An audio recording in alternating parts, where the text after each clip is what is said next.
All right, greetings everybody. Chris Campbell here in the clock shop this Monday evening. We got in two new clocks today for repair from a customer from Greenwood, South Carolina.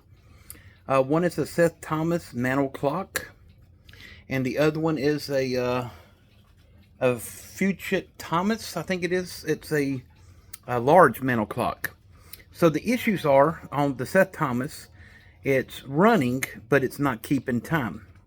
And so we are now looking at it, doing our preliminary evaluation.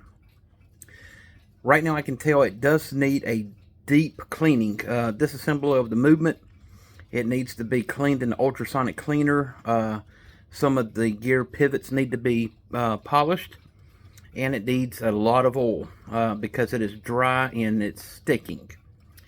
The larger mantle clock is not striking, but it's running. Again, it needs the same thing. It needs a complete service because the hammers are actually, when it goes into strike, the hammers are coming up and then they're sticking and not striking. That tells me that it needs oiling and polishing and cleaning. But this is the clocks we're working on. So this is the Seth Thomas. That's a beautiful, beautiful movement. It is running, but it does run very slow. It's about 15 minutes slow.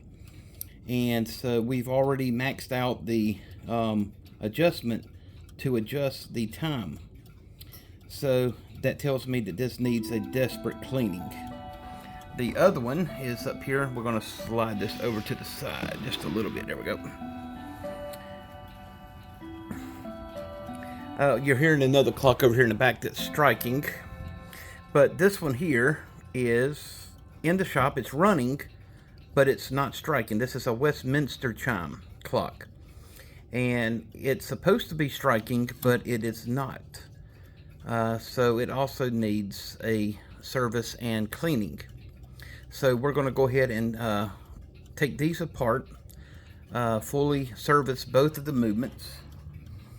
This one is going to be a little bit more of the challenge because this is kind of almost like a French movement. It's a round movement plate. We also have the count wheel on the outside with the hammer for the gong. And so we're going to probably work on this one first. We're going to go ahead and disassemble it, put it in the ultrasonic cleaner. And while once we get through with that, we'll polish all of the gears, the pivots, oil and clean the mainsprings by hand. And then we'll put it on our test stand before we put it back into the clock. On this one, since this one is a Westminster chime, we're probably going to do this one last because this one is actually a rake and snail movement. And so we're going to take it apart piece by piece and do it. But both of these are beautiful clocks. So if you need any antique clock or watch repair, come see me today at Campbell's Antique Clock and Watch Repair of Anderson, South Carolina. Well, we'll get your clock or watch back in time in no time. As a second note, I would like to say thank you to everybody that's followed me, all of my fans. The shop is booming. As of right now, on February the 10th, we have 36 clocks in the shop for repair. Man, we are staying busy. I have been up since 6 a.m. this morning in the shop, literally, working on clocks, taking them apart, putting them into the ultrasonic cleaner, doing adjustments of the clocks that are on the test stand, making parts on the lathe, the milling machine. And it's right now 9:30 on the dot, and I'm going to be into it till about 2 a.m. So yeah, some long hours. And again, it starts all over again tomorrow morning at 7 a.m. on Tuesday. And also, we have the very old 1770s grandfather clock. It is still running great after making 3 gears and getting it up and going. And it has now been running for 24 hours. Man, that is one beautiful antique clock. I have never worked on a clock such as that. That is a very delicate, fragile movement to work on. The gears are very, very thin. Very, very delicate. And it's also old. It's over 250 years old.